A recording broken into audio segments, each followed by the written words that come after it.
ईश्वर की कल्पनाओं से बने हुए इस संसार का निर्माण उस ईश्वर ने बहुत ही व्यवस्थित तरीके से करी है। यहाँ हर एक प्राणी का अपना अलग महत्व है, चाहे वो एक छोटी सी चींटी हो या विशालकाय हाथी, एक घास खाने वाली गाय हो या मांस खाने वाला शेर।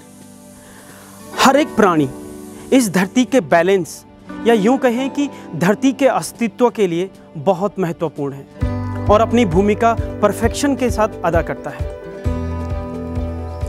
ऐसे ही एक जीव के बारे में आज हम बात करने जा रहे हैं और उससे जुड़ी हुई चीज़ों के बारे में बात करने जा रहे हैं। मधुमक्खी वैसे तो एक बहुत छोटा सा प्राणी या यूं कहें कि नाम मात्र का प्राणी है, बट इसके काम बहुत बड़े बड़े हैं। आप जानते हैं कि 75 to 80% पॉलिनेशन जो होता है उसमें मधुमक्खियों का योगदान होता है।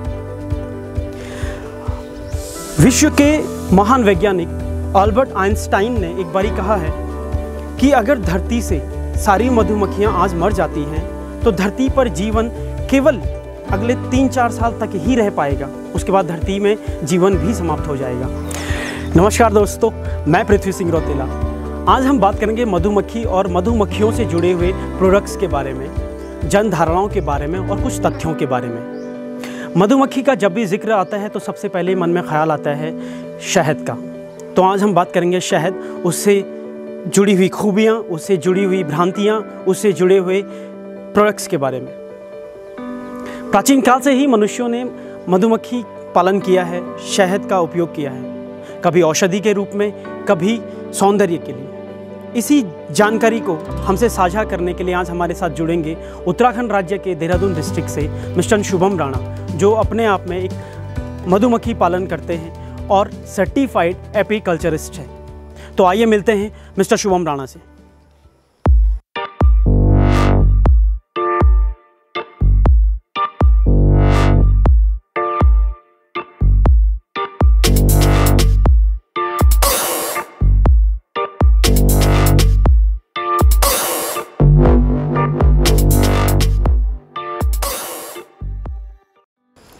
तो आइए जानते हैं शुभम राणा जी से उनके बारे में और उनके एक्सपीरियंस के बारे में मधुमक्खी पालन को लेकर और बी कीपिंग को लेकर। तो शुभम जी, पहले बताइए कैसे हैं आप? मैं ठीक हूँ पृथ्वी जी।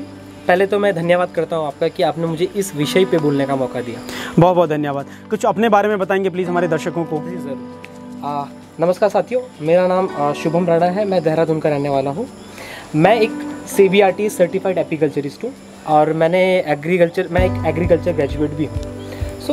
बी कीपिंग को लेके मैंने काफ़ी ट्रेनिंग और सर्टिफिकेशंस किए हैं और मुझे मोर देन 5 ईयर का एक्सपीरियंस है बी कीपिंग को लेके। ग्रेट। आज के टाइम में मैंने देखा है कि युवा वर्ग जो है वो प्राइवेट नौकरी की तरफ है या कुछ अलग तरह के काम करना चाहते हैं या कुछ डिफरेंट जो जिस चीज़ें हमें आसानी से अट्रैक्ट करती हैं उन चीज़ों में ज़्यादा घुस जाते हैं, जो फ्लैशी लाइफस्टाइल हमें देती है। बट आप एक ट्रेडिशनल बिजनेस की तरफ गए हैं बी कीपिंग को लेकर, तो कैसा इंटरेस्ट आपका जागा है?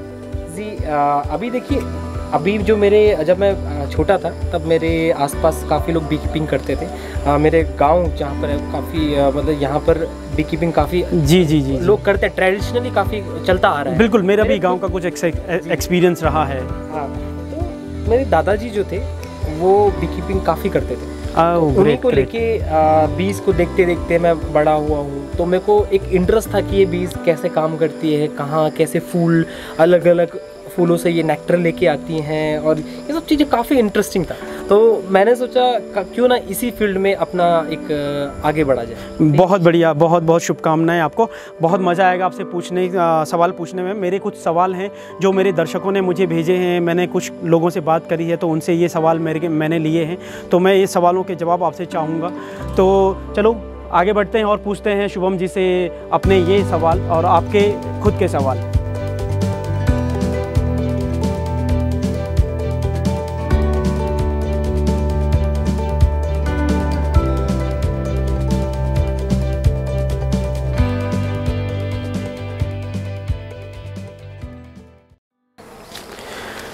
तो शुभम जी, क्या आप हमारे दर्शकों को बताएंगे कि मधुमक्खियाँ शहद बनाती कैसे हैं? पृथ्वी जी देखिए, मधुमक्खियाँ सबसे पहले फूलों पे जाती है, वहाँ का नेक्टर लेती है, जो रस जिसको अमृत बोलते हैं वो लेती है। अपने छत्ते में आती है, वो मधुमक्खी जो छत्ते में शहद लेके आती है, अमृत लेके आती है, वो दूसरी मधुमक्खियों को देती है। उसको अगर टेक्निकली मैं बताऊं, डिहाइड्रेट करके सेल्स के अंदर अपना स्टोर करके रखती है और सील कर देती है। तो यही प्रोसेस है शहद लाने का मधुमक्खियों का।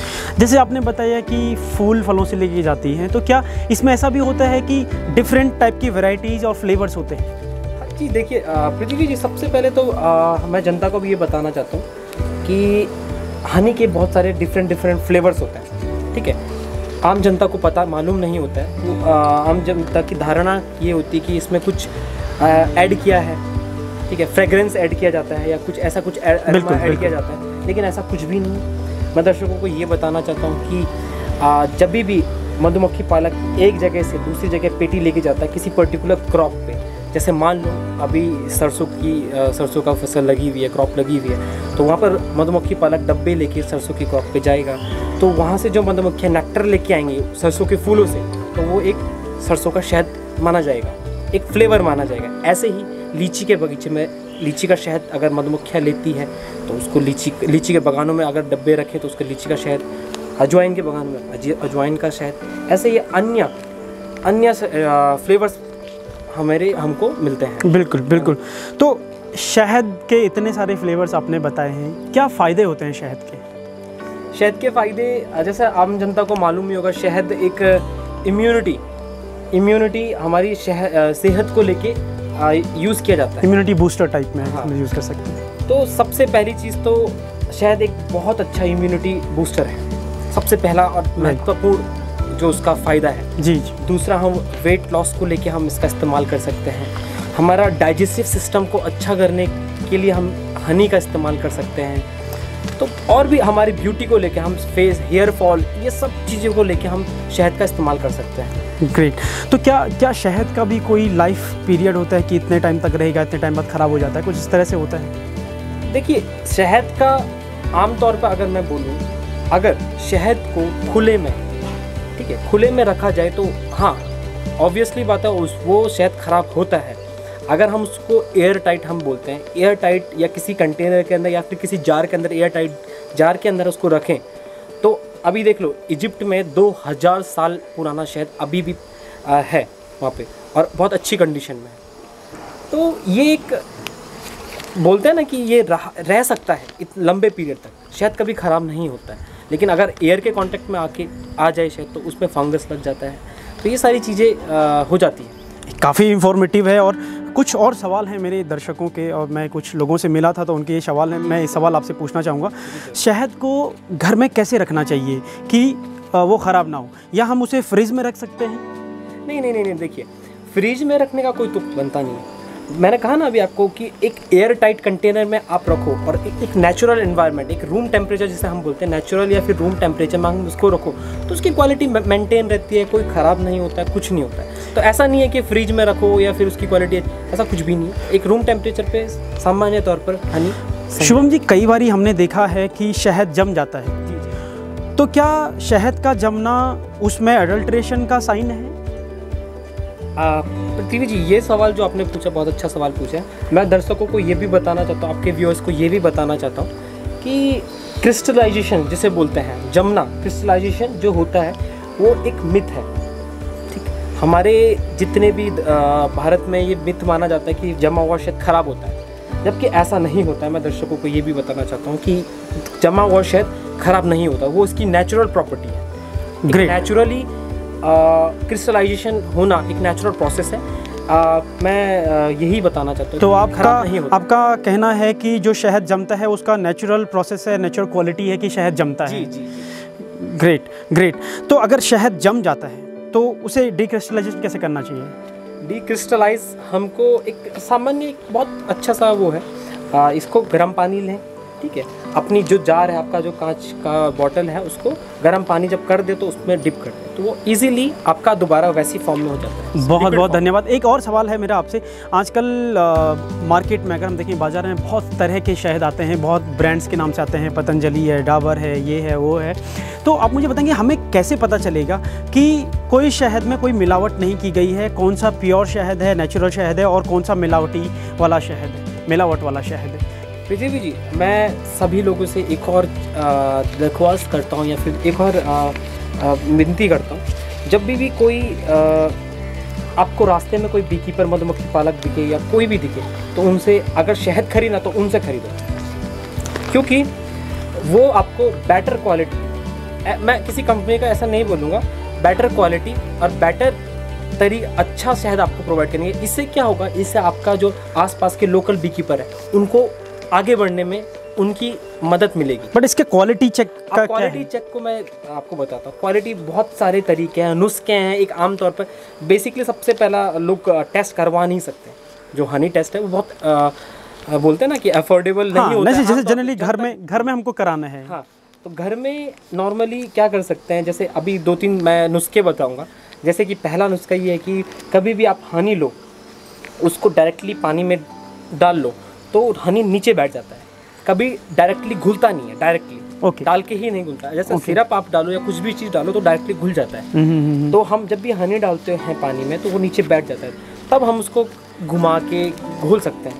तो ये एक पता करने का, एक अडल्ट्रेशन का पता करने का, अडल्ट्रेट है कि नहीं है शहद, ये एक बहुत अच्छा तरीका है। दूसरा एक बहुत महत्वपूर्ण, बहुत इम्पॉर्टेंट हम बोल सकते हैं कि ये भी ये तरीके के भी हम शहद सही है कि नहीं ये जांच सकते हैं। जैसे कि अभी आप शहद लोगे, आप उसे जीभ में रखोगे, कभी आपने देखा होगा, आपने सिरप जीभ में रखा तो उसकी मिठास पूरे दिन भर हमारे मुंह में रहती है, पर हनी शहद की कभी मिठास 1 या 1.5 मिनट से ज़्यादा मुंह में नहीं रहती। तो वो उसका एक सेंस जो हमारा है, इम्पॉर्टेंट सेंस जो हमारा है, वो हमको हनी में अडल्ट्रेशन है कि नहीं है वो बता देता है।